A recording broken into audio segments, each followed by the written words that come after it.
Ndara Bratasena. Jagat nekseni umat ngakeni. Wa ing kasukan dadu kalian para Kurawa sampeyan sakadang Pandhawa nglampahi paukuman dadi wong buangan 12 taun wonten ing wana Kamiyaka.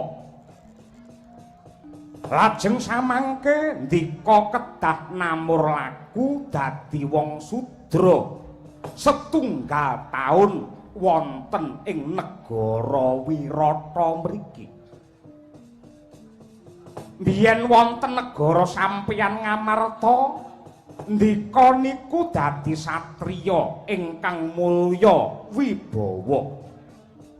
Dikurmati dening wong sak jagat ning sakniki kahanane tiba kosok balen. Kula niku yen nyawang sampeyan sakniki ati kula sedih, batin kula ngrantes. Ning eloke sampeyan sing nglakoni panandang kok ketingal babar pisan mboten susah, ketitik malah jejogetan mertandani yen pikirmu padhang, atimu seneng. Sampeyan niku napa mboten kleru Ndara Bimasena? Kyai Semar manut dawuhe para pinter lelakon kuwi adile mung disandang. Manungsa mung sadrema nglakoni kabeh laku jantrane wis digaris dening jidaring kodrat. Lan kodrat sing tak tampa dina iki mesti becik lan apik kanggone uripe Jagal Bilawa. Nanging biyen sampeyan niku dadi wong sugih, saiki dadi wong sudra adoh saka kamulyan. Ukurane wong mulya kuwi dudu kesugihan lan pangkat derajat, nanging kamulyan kuwi dununge mapan ana gedhene rasa syukur lan rasa panarima. Ning sampeyan kudu eling nadyan wujud kados pundi kemawon sampeyan niku nggawa gelar satriya. Nganti kukuting uripku jiwaku tetep dadi satriya. Tangeh lamun ndika saged netepi jiwa satriya ing tansah nyebar lelabuhan yen sampeyan mung dadi jagal sapi. Wong labuh negara kuwi ora mung dadi pejabat lan prajurit. Nadyan to dadi kawula, aja mung mangku tangan, aja duwe pitakon negara wis menehi apa karo aku.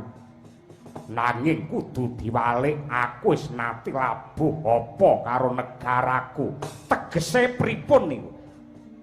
Nadyan aku mung jagal sapi, mung dadi kawula lumrah, nanging bakal tak jaga negaraku iki nganti tetes sing getih kang pungkasan Kyai Semar.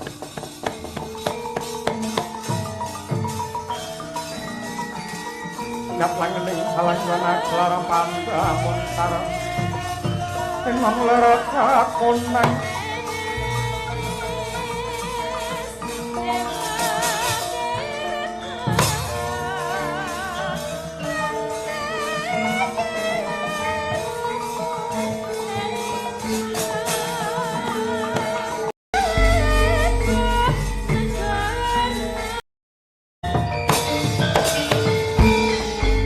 Jagat pangestu para.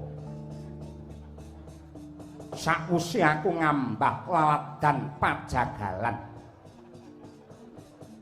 aku ketemu kelawan satriya sing gagah gedhe dhuwur tur dasare kliwat ukur. Mara gagi sajarwa apa pancen kowe sing kondhang jeneng Jagal Abilawa? Dasar para nyata aku bocah pejagalan anake Jagal Walakas jenengku Jagal Bilawa. Wis apa? Iki piye? Wong desa ora ngerti tata krama apa kowe ora diwulang karo bapakmu? Wiwit cilik isaku ya kaya ngene iki aku ora nate bisa basa. Yen pancen kowe rumangsa lara atimu, mergo aku ora nandukake basa karo kowe karepmu saiki piye? Wani karo aku. Lho kok malah nantang gelut iki piye?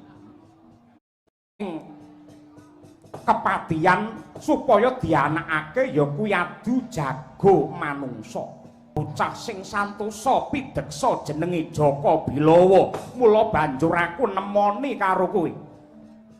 Yen wis ketemu karo Bilawa karepmu piye? Bilawa, apa? Wani kowe tak du perang. Wani pira kancamu kon maju bareng. Musuhmu dudu aku. Mungsuhmu dudu aku ning kowe dadi jagoku dadi